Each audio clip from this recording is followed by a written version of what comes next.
এই কিছু জামাতে ইসলামের লোক নষ্ট করে দিছে ধর্ম। মুসলমান হইয়া মন্দিরে গিয়ে সিজদা দিতে পারি, আর জায়গা জায়গা আমরা আন্দোলন করি। আমাদের মুসলমানের ধর্ম আছে, নষ্ট করে দিছে ধর্ম। এই কিছু জামাতে ইসলামের লোক। আমরা মুসলমান, আমাদের জন্য আল্লাহ খোদা নবীজি আমাদের জন্য। আর আমরা পূজার সময় দিয়া মাথায় টুপি দিয়ে তার সুন্নাত রেখা আমরা মন্দিরে গিয়ে সেবা দেই। আচ্ছা, আপনি কোন দলের সাপোর্ট করেন, কোন দল করেন? আমি একজন মুক্তিযোদ্ধা।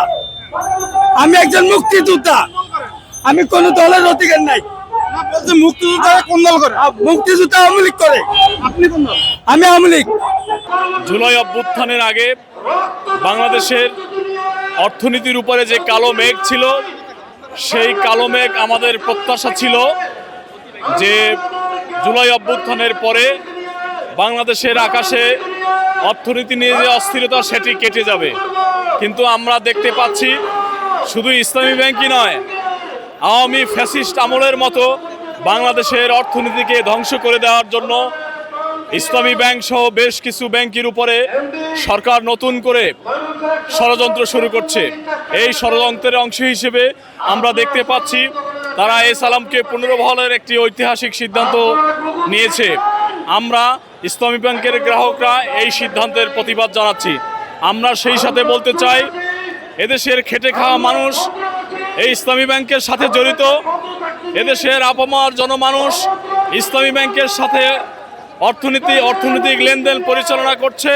সুতরাং ইসলামী ব্যাংকের এই অস্থিরতা কাটাতে যদি সরকার ব্যর্থ হয়, যদি ওই এসালামের বিরুদ্ধে কার্যত কোনো পদক্ষেপ না নেয়, তাহলে আমরা সারা বাংলাদেশের গ্রাহকরা ঐক্যবদ্ধভাবে এই সকল ষড়যন্ত্রের বিরুদ্ধে দাঁত ভাঙা জবাব দিয়ে ইসলামী ব্যাংকে তার স্বমহিমা ইনশাল্লাহ আমরা ফিরিয়ে আনবো। কি কারণে বাংলাদেশে এরকম হত্যা এবং ধর্ষণের প্রবণতা বেড়ে যাচ্ছে বলে আপনি মনে করেন? আপনারা দেখতে পাচ্ছেন যে রামিসা হত্যাকাণ্ড নিয়ে সারা বাংলাদেশ উত্তাল। সবাই দর্শকদের শাস্তি চায়। কেউ কেউ বলছে যে শরিয়া আইনে তারা এই দর্শকদের শাস্তি চায়। মূলত বিষয়টি হচ্ছে যে বাংলাদেশের যে প্রচলিত আইন, এই প্রচলিত আইনে বিচার করতে গেলে যে বিচারের দীর্ঘসূত্রিতার যে একটা বিষয় সামনে আসে, এই দীর্ঘসূত্রিতার কারণে আপনি শুধু আসিয়েই নয়, এর আগে বাংলাদেশের প্রেক্ষাপটে যতগুলো ধর্ষণ হয়েছে প্রত্যেকটি ধর্ষক এই আইনের মারপ্যাঁচে তারা বেরিয়ে গেছে। এজন্য আজকের দেশের সবাই বলতেছে যে শরিয়া আইনে এই দর্শকদের বিচার করা হোক।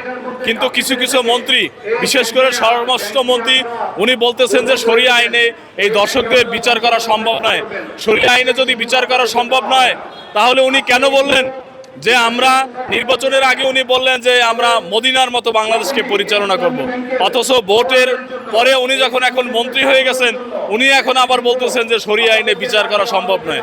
এটি হচ্ছে এদেশের মানুষের সাথে একটি প্রতারণা এবং এই দর্শকদেরকে উস্কে দেওয়া। আজকের প্রকৃত দর্শকদেরকে দ্রুত শাস্তির আওতায় আনতে শরিয়া আইনের বিকল্প নেই বলে আমরা মনে করি, এবং তাদেরকে দ্রুত শাস্তি নিশ্চিত করার জন্য আমরা সরকারের প্রতি জোর দাবি জানাচ্ছি।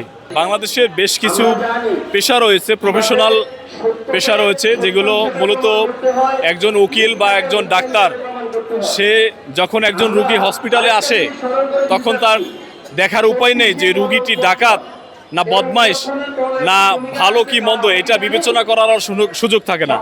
ওই ডাক্তারের মতোই একজন উকিল। বাস্তবতা হচ্ছে যে একজন উকিলের কাছে যেই সহযোগিতা চাইতে আসবে, তিনি তার আইনের বিষয়ে তিনি ওই দর্শকের পক্ষে বিপক্ষে অবস্থান নিতে পারেন, এটা তার পেশাগত দায়িত্ব। সুতরাং আজকের যে বলা হয় যে উকিলরা কেন দাঁড়ায়, এটা উকিলরা ভালো বলতে পারবে। তবে আমি যেটি মনে করছি সেটি হচ্ছে যে একজন উকিল তিনি তার পেশাগত দায়িত্ব পালন করতে গিয়েই কে আসামি কে ভালো মন্দ এটা দেখার তার সুযোগ থাকে না।